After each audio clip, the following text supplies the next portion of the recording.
លោកមិនតបសម្ដីធ្ងន់ហើយយកໄฟប្រកាន់ដោយខំប្រឹងល្អ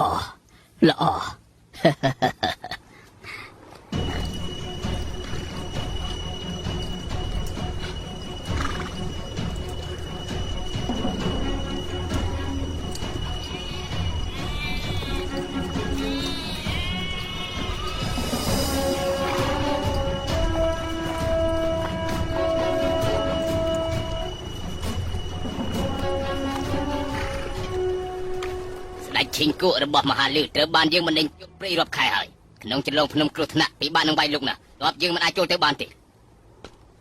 ព្រះកម្លាំងធំរបស់លាវតានត្រូវបានកងទ័ពរបស់យើងបំបត្តិគ្មានសល់អ្វីឡើយនៅសល់តែកងទ័ពកំទីប្រៀបដូចជាសមុទ្រលងទឹកគ្មានអ្វីគួរឲ្យវាយទៀតទេមហាលឺដល់ថ្ងៃអនសហើយមិនយូរទេដល់ពេលយើងលើកទង់ហើយទ័ពសងយ៉ាងម៉េចដែរទ័ពសងហ៎ទ័ពសងពិតជាអន់ណាស់មើលថងគុណនោះដឹកនាំទ័ព 150000 នាក់ឡោមព័ទ្ធជាជីងក្បួនទ័ពរបស់គេបង្ខំឲ្យទ័ពលាវចុះចាញ់មិនបាននៅចង់វាយលុកយកយានជីងទៀតមេទ័ពនគរលាវមានតែដឹកនាំទ័ពតតាំងតែស្មានមកដល់ថានៅពេលដែលកំពុងច្បាំងនៅហ្វាឡាក់កងទ័ពមហាសង្ឃដែលល្បីអង្អាចប្រឈមមុខជាមួយនឹងកងទ័ពលាវតែប្រមាណ1000នាក់សោះបើជាត្រូវគេផ្ដួលរំលំយ៉ាងរាលកងទ័ពដួលក្រោកមិនរួចបាទនេះកងទ័ពអស់មួយកំណត់ចុងក្រោយដោយសារតែកងទ័ពមហាជីងយើងទៅទាន់បណ្ដេញកងទ័ពលឺចេញទៅទាំងអស់មហាសង្ឃដ៏ធំធេងខ្លាំងតែសម្បកក្រៅកងទ័ពក៏អន់ឥឡូវអ្នកដឹកនាំល្ងីល្ងើទៀតហើយស្ដីរបស់គេចេះតែងកំណាប់ចម្រៀងគយគុណទេសភាពគេមិនចេះរឿងច្បាំងទេមិនចេះគ្រប់គ្រងជាតិទេកងទ័ពរាជវាំងដែលពួកគេចិញ្ចឹមចេះតែសែងបំថ្មតែប៉ុណ្ណោះព្រះអង្គតាមយោបល់ទូលបង្គំមហាលឺសល់ពេលមិនច្រើនទេក្រាបទូលចាក់ពីពេលយើងបង្ក្រាបមហាលាវហើយយើងអាចបង្វិលទិសទៅកាន់មហាសង្ឃវិញហើយព្រះអង្គស្ដេចរបស់មហាលាវបានពួននៅក្នុងចរឡងភ្នំមិនព្រមចុះចាញ់ទ័ពយើងវាយលុកមិនបានពេលនេះតើគួរធ្វើយ៉ាងម៉េចទៅក្រាបទូលបើវាយលុកមិនបានទេចិត្តសងចរចាគ្នាទៅឲ្យពួកគេចុះពីលើភ្នំចាំយើងចាត់ការព្រះអង្គមានព្រះបញ្ញាញាណភូមិភាគកណ្ដាលដីធំទូលាយយើងត្រូវតែពង្រីកទឹកដីទាល់តែមានមហាសង្ឃជួយយើងទើបបានចង្ហាន់ឲ្យទទួលខុសត្រូវខាងរៀបចំកងទ័ពនៅស្រុកទាំង16ប្រមូលយកទ្រព្យសម្បត្តិទាំងអស់ដាក់ក្នុងរាជឃ្លាំងរបស់យើងក្រាបទូល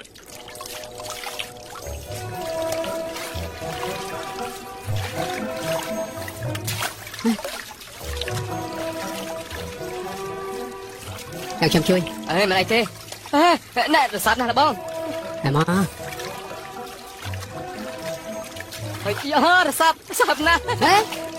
វ៉ាងគួយខ្លាចរសាបមនុស្សខ្លាចរសាបគឺខ្លាចប្រពន្ធហើយអូយខ្លាចប្រពន្ធណែប្រពន្ធបាត់ខ្ញុំមិនឲ្យខ្នងឯណាទៅ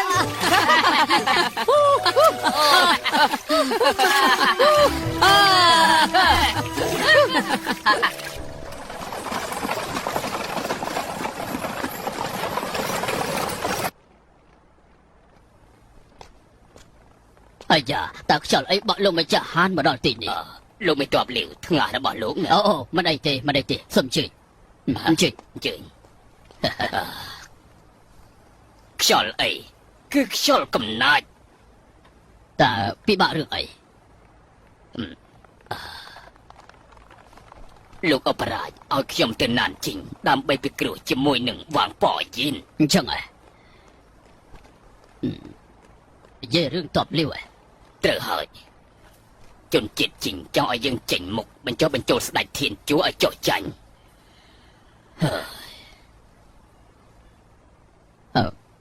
មិនបានជាឲ្យលោកទៅអាយ៉ាពិបាកនឹងរាយរាប់ខ្លាំងណាស់ប្រហែលឆ្នាំមុនខ្ញុំធ្លាប់រាប់អានជាមួយនឹងស្ដេចធានជួពួកគេយល់ថាស្ដេចធានជួយល់ដល់ខ្ញុំអាចបញ្ចូលបានអ្នកណាដឹងថារឿងនោះចាប់តាំងពី4ឆ្នាំមុនម្លេះឥឡូវនេះពួកយើងនឹងជនជាតិជីងរួមដៃគ្នាប្រឆាំងនឹងនគរលាវជាក់ស្ដែងខ្លាំងណាស់ថាយើងខ្លាចជាសត្រូវតើឲ្យខ្ញុំធ្វើយ៉ាងម៉េចទៅតែនេះបញ្ជាលោកអបរាជលោកមិនអាចប្រឆាំងបានទេលោកនៅតែទៅដល់ពេលនោះលោកនិយាយជាមួយយ៉ាងប៉យិនឲ្យច្បាស់ទៅ សូមឲ្យគេជួយរៀបអាដល់លោកអប្រាជខ្ញុំជឿថាគេនឹងយល់ពីទុក្ខលំបាករបស់លោក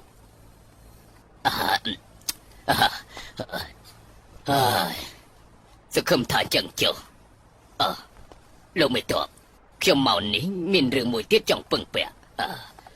លើកនេះចេញពីសៀងជើទៅតន់ជីងតាមផ្លូវគ្រោះថ្នាក់ហើយចៅក៏ច្រើនទៀតផងដូច្នេះខ្ញុំចង់ឲ្យលោកមេតបលាវចាត់កូនចៅម្នាក់ជួយការពារដំណើរខ្ញុំផងណា ល្អខ្ញុំនឹងចាត់កងទ័ពដែលអង្គអាចជាងគេជូនលោកទៅ ល្អបើអញ្ចឹងខ្ញុំសូមអរគុណដល់លោកមេតបលាវណាស់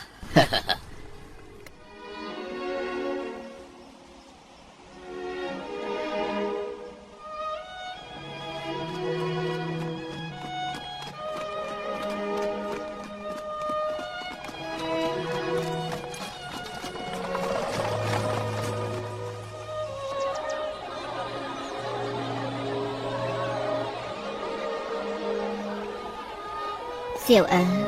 នេះគឺបដិជគុណជូនឯងទុកឲ្យស្រួលបួលម៉ែរបស់នេះមានតម្លៃណាស់ប្រកាសណាស់នេះជាទឹកចិត្តរបស់បដិជគុណគេឲ្យថ្លៃរាប់ពាន់តម្លឹងគាត់មិនព្រមលក់ផងឯងទុកឲ្យស្រួលបួលណា ជាបលើជាបលើខំជាបលើជាបលើជាបលើអត់លើជាបលើជាបលើចាប់លើអូច្រើនណាស់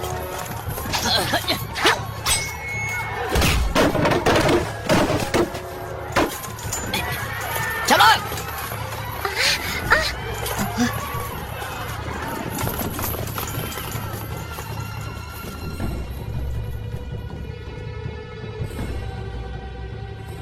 ល្បងគិតយ៉ាងម៉េច ចាប់មនុស្សទៅបាទទៅ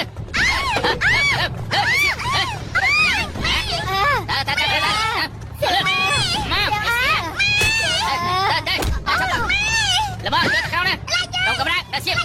សៀបគេបតែល្បងតចូលល្បងឲ្យចូលលេយកក្រៃយកទៅមកចូលមក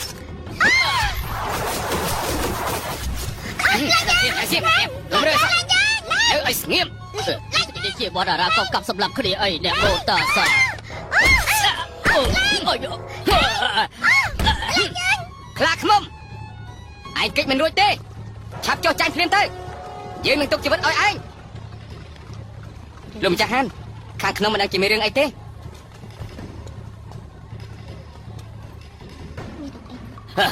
យើងលែងចង់ធ្វើជាប់អើយពេលគេចាប់ទៅវិញគង់តែស្លាប់ដដែលបើពួកឯងហ៊ានចូលមកយើងនឹងសម្លាប់ពួកនាងហើយល្បងខាងនេះតើមានរឿងអីកើតឡើងហ៎ អន្តបរត់ចោលជួចាប់នារី2នាក់ល្បងខ្ញុំមិនចង់ស្លាប់ទេល្បងកុំសម្រាប់ខ្ញុំខ្ញុំមិនចង់ស្លាប់ទេកុំសម្រាប់ខ្ញុំបាញ់ពួកឯងចាប់ចំណាប់ខ្មាំងក៏អត់ប្រយោជន៍ដែរយើងនឹងឃើញម្នាក់ស្លាប់ម្នាក់ក្រុមបាញ់ព្រួយត្រៀម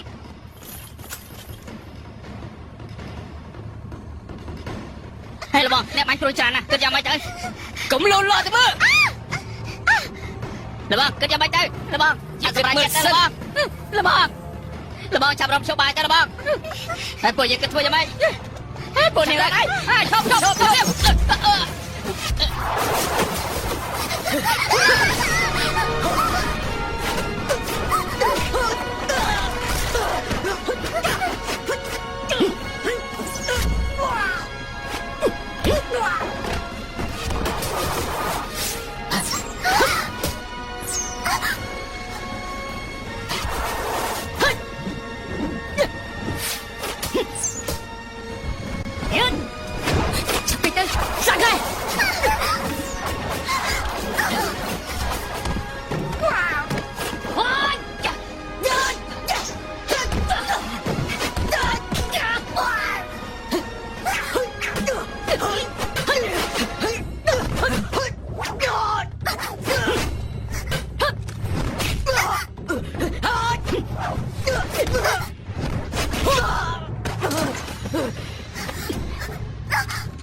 ទៅ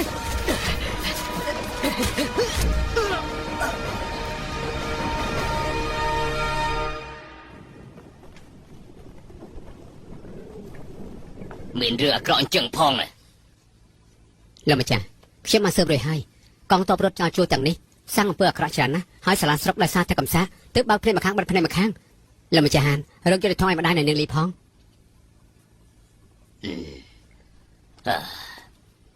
អ្នកនាងលីពិតមែនថាយើងលាលែងពីតំណែងច្រើនឆ្នាំហើយតែយើងនៅស្គាល់គេក្នុងរាជការដែរម្យ៉ាងទៀតវានេះល្មើសច្បាប់មិនអាចលើកលែងឲ្យបាននាងទុកចិត្តចុះរឿងនេះប្រគល់ឲ្យយើងចាត់ចែងយើងប្រកាសជាជួយរកយុត្តិធម៌ឲ្យនាង សូមអរគុណលោកម្ចាស់ ឆាប់ក្រោកឡើងអ្នកនាងលីបានជានាងត្រូវតែរកសាច់ញាតិនៅពៀនជីងបើអញ្ចឹងនាងរួមដំណើរជាមួយនឹងយើងចុះបែបនេះនៅតាមផ្លូវយើងអាចមើលថែនាងបានណា អរគុណលោកម្ចាស់ មិនបាច់គួរសមទេព្រឹកស្អែកពួកយើងចេញដំណើរ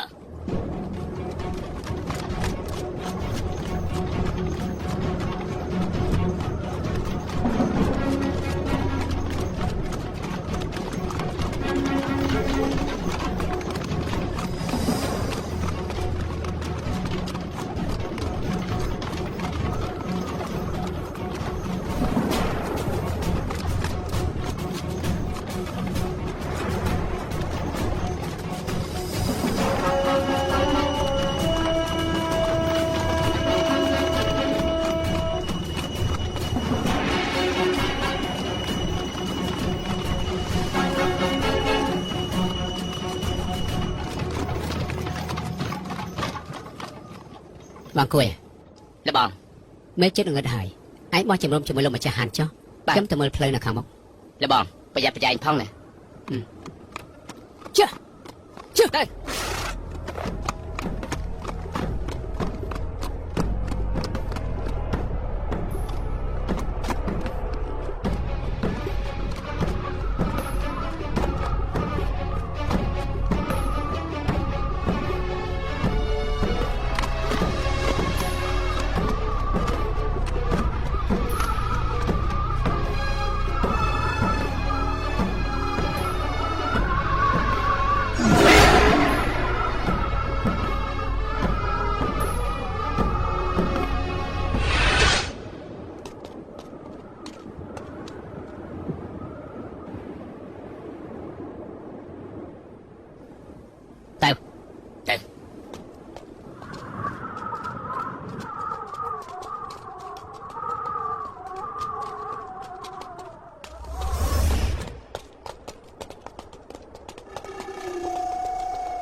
សូមរាយការណ៍សូមរាយការណ៍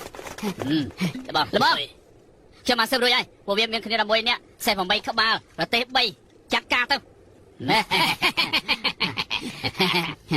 ពួកវាមកដល់ណាហើយ ចលងភ្នំកំពុងតែរៀបចំបោះជំរំ អូ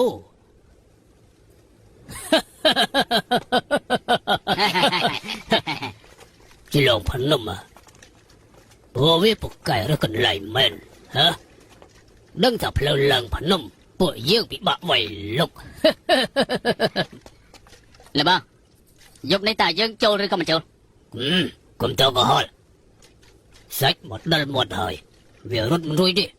ដល់លេងវាសិនទៅដល់វាដេកមកជប់សិនត្រូវរៀបចំគ្នាយើងឲ្យត្រៀមខ្លួនគ្រប់យ៉ាងព្រឹកស្អែកយើងចេញដំណើរ បាទ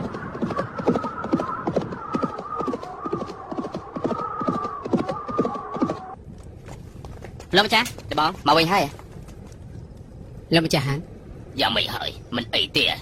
គ្មានរឿងអីទេព្រឹកស្អែកនេះពួកយើងចេញដំណើរលោកសម្រាប់សិនចុះ ឡោលបង ទៅ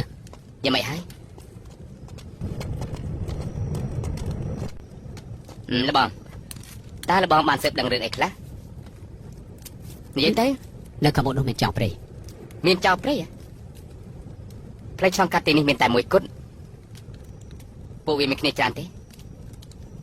3នាក់តបងស្អែកតបងមិនចាំបាច់ធ្វើអីទេទុកឲ្យខ្ញុំចាត់ការទៅ 30 30បានចឹងគិតចាំមិនទេតបងមានច្បល់ទៅតបងរំឈប់បាយភ្លាមទៅតបងឆាប់គិតទៅតើពួកយើងគួរធ្វើយ៉ាងម៉េចទៅ ខ្ញុំឃ្លានហើយ ឃ្លានណាខ្ញុំត្រូវអីឲ្យហូបឆាប់រំឈប់បាយទៅខ្ញុំរកអីឲ្យហូប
មកចោលយើងបាទ